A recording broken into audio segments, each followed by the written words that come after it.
Hello friends, welcome to JMS study top one में आप लोग का बहुत बहुत स्वागत है।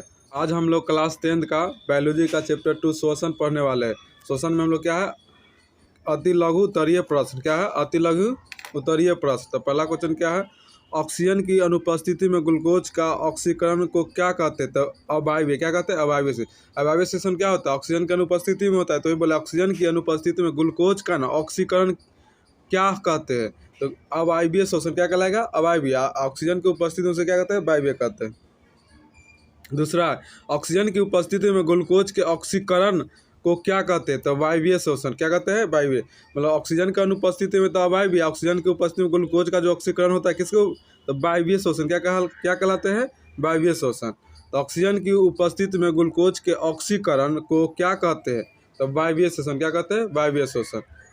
तीसरा, जैव कोशिकाओं में रासायनिक ऊर्जा का सर्वाधिक वाहक क्या कहलाता है? ATP। क्या कहलाता है? ATP। जैव ऊर्जा भी इसको कह सकते हैं। ATP ऊर्जा कहलाता है। क्या कहलाता है? ATP ऊर्जा। बोला अगला क्वेश्चन का 4 नंबर, कोशिकीय ईंधन किसे कहते हैं? तो ग्लूकोज को कोशिकीय ईंधन कहते हैं। याद रखिए, ग्लूकोज को क्या कहते हैं? तो ग्लूकोज को कोशिकीय ईंधन कहते हैं। अगला है 5 नंबर, संपूर्ण श्वसन क्रिया के 2 प्रमुख चरणों के नाम लिखे। तो पहला क्या होता है? वायवीय श्वसन होता है। दूसरा होता है अवायवीय श्वसन क्रिया द्वारा होता है। तो हो जाएगा आपका वायवीय और अवायवीय श्वसन। जीवों के लिए क्यों आवश्यक है? तो ऊर्जा उत्पादन के लिए आवश्यक है। अगला 7 नंबर, श्वसन की प्रक्रिया में उत्पाद के रूप में क्या मुक्त होता है? तो कार्बन डाइऑक्साइड। जब श्वसन की जब क्रिया होता था उसमें क्या उत्पाद के रूप में निकलता है? Carbon dioxide. जो श्वसन क्रिया जो होता है देखिए प्रकाश संश्लेषण में क्या निकलता है? O2 निकलता है। मतलब प्रकाश संश्लेषण क्रिया में क्या निकलता है?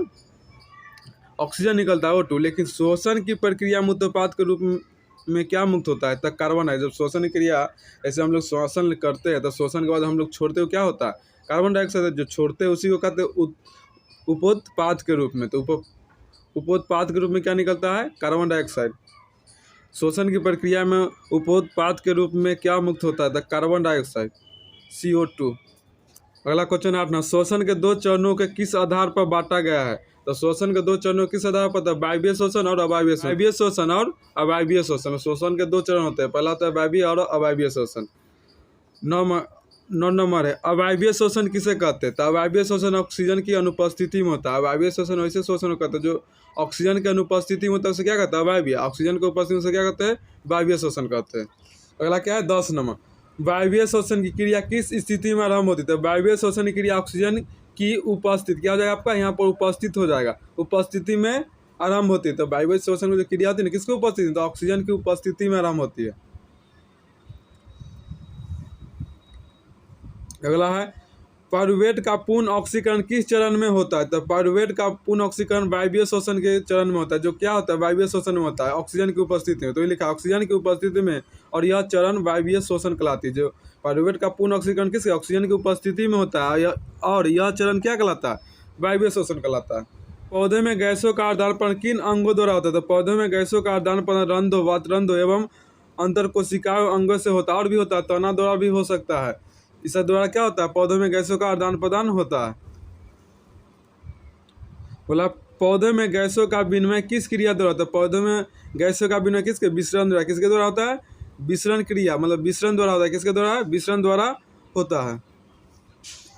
अमीबा तथा पैरामीशियम श्वसन शरीर की कौन सी संरचना के माध्यम से होता है? कोशिका झिल्ली से विसरण द्वारा। मतलब अमीबा तथा पैरामीशियम में श्वसन क्रिया किसके द्वारा होता है? विसरण के द्वारा ही होता है। किसके? कोशिका झिल्ली से विसरण के द्वारा होता है। 15 नंबर क्या है, मछली के श्वसन अंग का नाम लिखते हैं। मछली के श्वसन अंग गिल्स है। क्या है? मछली के श्वसन अंग गिल्स है। 16 नंबर, स्थलीय कीट तथा मनुष्य को श्वास नागों के नाम लिखे थे। कीट का जो होता है, जो कीट जो श्वसन लेता है उसके अंग क्या लेता है? टेकेरिया से लेगा या श्वास नली। मतलब टेकेरिया या श्वास नली बोल सकते हैं। कीट जो अपना शोषण करता है किसके द्वारा करता है? श्वास नली या टेकेरिया द्वारा। दोनों एक ही है, टेकेरिया बोले चाहे श्वास नली बोले। मनुष्य किसके द्वारा लेता है? तो नासिक छिद्र। पहले क्या होता है? नासिक छिद्र, फिर स्वर यंत्र क्या होता है? स्वर यंत्र, और श्वास नली क्या होता है? और श्वास नली से अपना शोषण लेते हैं। और फेफड़ा भी हो जाएगा, क्या उसका फेफड़ा भी होता है उनका अंग। 17 नंबर, स्थलीय कीटों में पाए जाने वाले शोषण का प्रकार क्या कहलाता है? स्थलीय कीटों में पाए जाने वाले शोषण का प्रकार क्या होता है? वायवीय श्वसन। क्या कि वायवीय श्वसन द्वारा वो लोग क्या लेते हैं? शोषण लेते हैं। वर्टिब्रेटा के दो ऐसे वर्गों के नाम लिखे जिसमें श्वसन केवल फेफड़ों से होता है। तो क्या रेप्टिलिया हो जाएगा, मैलेलिया हो जाएगा, क्या हो जाएगा, मैलेलिया।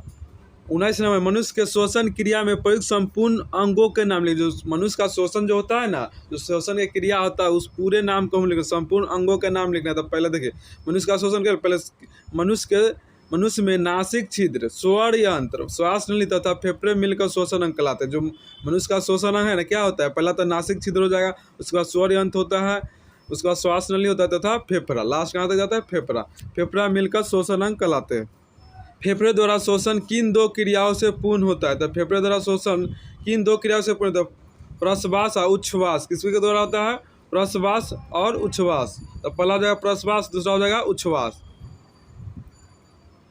पचे हुए भोजन पदार्थ से ऊर्जा का उत्पादन किस क्रिया से होता है। तो वायवीय श्वसन ऑक्सीकरण के द्वारा होता है। इसमें पायरुवेट से इथेनॉल किस क्रिया द्वारा बनता है। तो क्यूनन क्रिया द्वारा। किसके द्वारा, किण्वन क्रिया द्वारा होता है। मतलब जो ईस्ट में पायरुवेट जो टूटता है ना, तो इथेनॉल में जो टूटता है तो उस कौन क्रिया होता है, तो उसमें क्यूनन क्रिया होता है। यह क्रिया कहाँ होता है, ईस्ट में होता है। कहाँ होता है, ईस्ट में, जो ईस्ट लिखा हुआ है। ज़्यादा चलने के बाद हमारी मांसपेशियाँ में ऐंठन किस यौगिक के निर्माण से होता है। तो लैक्टिक अम्ल। जब हम लोग ज़्यादा चलते या ज़्यादा काम करते हैं तो हमारे शरीर में क्या होता है, ऐंठन या दर्द होता है, जो किसके कारण होता है, लैक्टिक अम्ल के। किसके कारण होता है, लैक्टिक अम्ल के कारण। श्वसन के प्रथम चरण में बने पायरुवेट का पूर्ण ऑक्सीकरण कहाँ होता है, वायवीय श्वसन के द्वारा माइटोकॉन्ड्रिया में। श्वसन में प्रथम चरण में बने पायरुवेट का पूर्ण ऑक्सीकरण होता है तो माइटोकॉन्ड्रिया में। तो किसमें, वायवीय श्वसन के माइटोकॉन्ड्रिया में, माइटोकॉन्ड्रिया में होता है। ग्रासनी कंठ द्वार के नीचे कहाँ खुलती है। तो स्वर यंत्र में। कहाँ खुलती है, स्वर यंत्र में। प्रत्येक श्वासनी फेफड़े में प्रवेश कर विभाजित होने के बाद क्या बनाती है। तो पहले क्या बनाएगी, श्वासनिकाओं बनाता है या वर्क्यूल्स। क्या बनाएगा, वर्क्यूल्स या श्वासनिकाओं। मनुष्य के शरीर में फेफड़े कहाँ अवस्थित होते हैं। तो मनुष्य के शरीर में फेफड़े वक्ष गुहा में अवस्थित होते हैं। वक्ष गुहा में पश्चिम भाग में अवस्थित एक गुंबद के आकार की संरचना को क्या कहते हैं। तो डायफ्राम। क्या कहते हैं, डायफ्राम। हीमोग्लोबिन कहाँ अवस्थित रहता है, लाल रुधिर कोशिका में। मतलब हीमोग्लोबिन हमारे शरीर में, हीमोग्लोबिन कहाँ होता है, रक्त में रहता है। रक्त को हम लोग क्या बोलते हैं, लाल रुधिर कोशिकाएं भी तो बोल सकते हैं। तो हीमोग्लोबिन कहाँ अवस्थित है, हीमोग्लोबिन रक्त में अवस्थित है, जिसको हम लोग लाल रुधिर कोशिकाएं भी बोल सकते हैं। रक्त को हम लोग क्या बोल सकते हैं, लाल रुधिर कोशिकाएं। क्वेश्चन है 30 नंबर, लास्ट क्वेश्चन है आपका, क्या है, लास्ट 30 नंबर। रक्त से फेफड़े में आया कार्बन डाइऑक्साइड का बची हवा में से सांस निकालने की क्रिया को क्या कहते हैं। रक्त से फेफड़े में आया क्या होगा, कार्बन डाइऑक्साइड का बची हवा के साथ निकालने की क्रिया को क्या कहते हैं। तो उच्छ्वास कहते हैं। क्या कहते हैं, उच्छ्वास। जो हमारे शरीर में रक्त होता है, जो भी रक्त होता है उसमें क्या होता है, कार्बन डाइऑक्साइड उपस्थित। हानिकारक रक्त जो होता है हमारे शरीर का ना, तो कहाँ, फेफड़ा तक लाया जाता है।